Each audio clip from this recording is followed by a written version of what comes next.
Welcome to this episode of The Way of Tech, where we apply the principles of technology to everyday life. Today we'll explore why embracing failure isn't just helpful, but necessary on the path to success. Many insights have stayed with me since attending Singularity University's executive program in 2018, where the seeds of Singularity Sanctuary were first planted. One phrase that's stuck with me in particular is, in Silicon Valley, failure is called practice. This notion has become a mantra in my own life, helping me meet failure with interest rather than disappointment.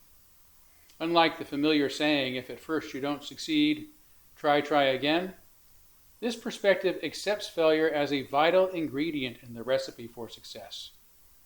Little of value is ever achieved without learning from our mistakes, without incrementally improving through trial and error, if you will. Science offers a clear example of this mindset. Ideas begin as hypotheses and only become theories if they survive repeated attempts to disprove them. Eureka!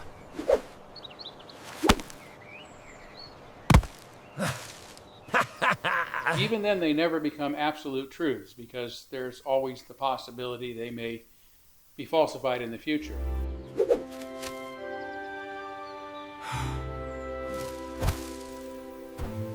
This means that scientists don't advance their knowledge by defending their ideas, but by actively trying to disprove them. As the 20th century philosopher of science Karl Popper famously put it, whenever we propose a solution to a problem, we ought to try as hard as we can to overthrow it rather than defend it. In science, you can never truly prove a theory. You can only fail to disprove it. And then you work with it until something better comes along anyway. In short, science succeeds by trying to fail.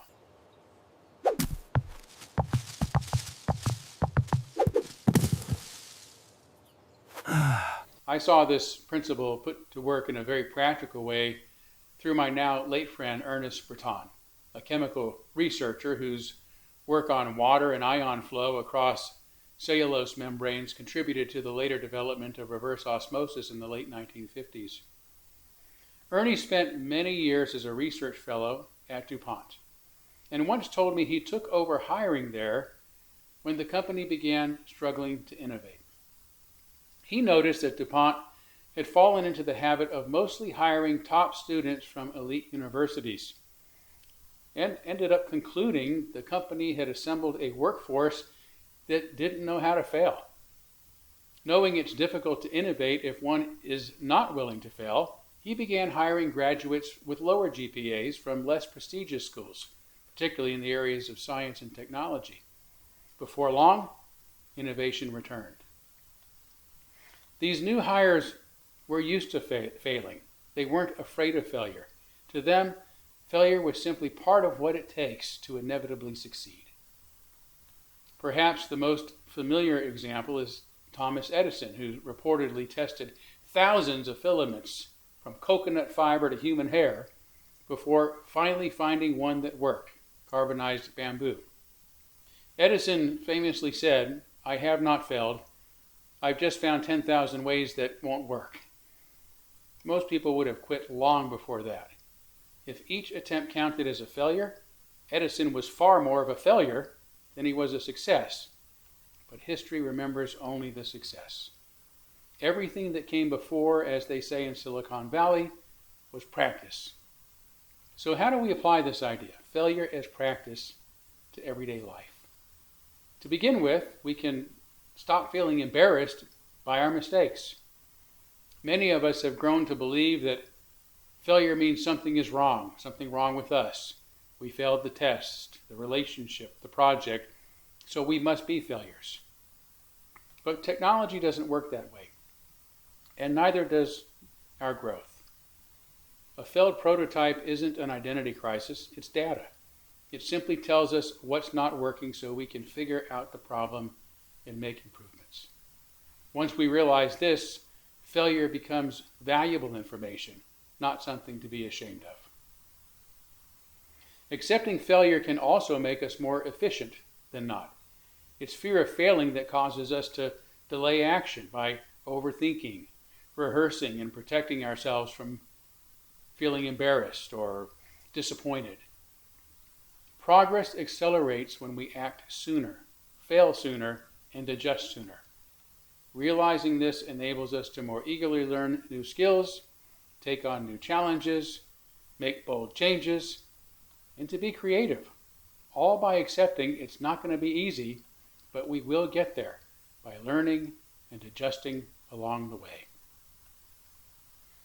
And just as technology advances through iteration, a willingness to learn step by step helps prevent some of the worst mistakes and ending up in complete failure.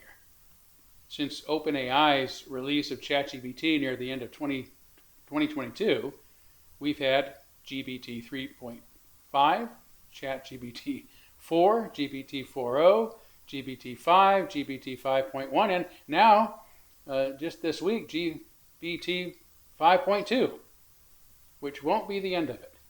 The technology continues to improve because of the company's willingness to continuously learn what's wrong with it by testing the waters.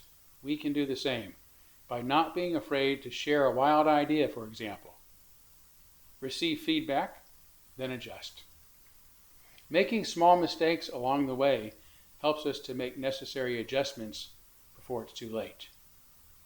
Finally, practicing failure can also make us kinder to ourselves and to others. When we accept that learning requires missteps, we become less judgmental and more patient with everyone, including ourselves. We give ourselves and others room to grow and to relax and to enjoy the process.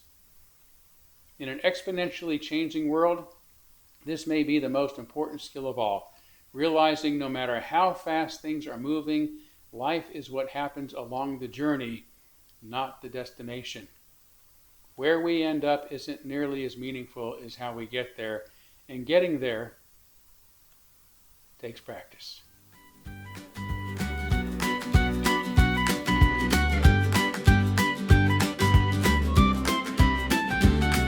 He wound us up with steady hands, tick-tock hearts and shifting sands, gave us gears, no master plan, then off he went, the watchmaker man.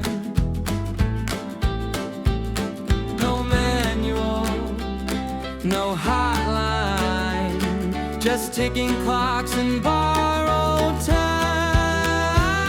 The ticking god has left the room, said figure it out, you'll find your tune.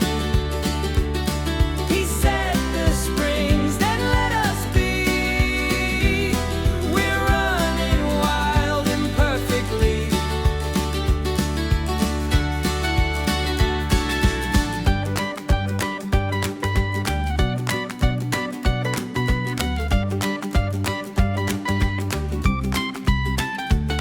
We're fixing things with duct tape dreams, patching holes with laughter scenes. Drop the screws, forget the beams, still we build, or so it seems. No guiding hand, no magic thread, just messy maps inside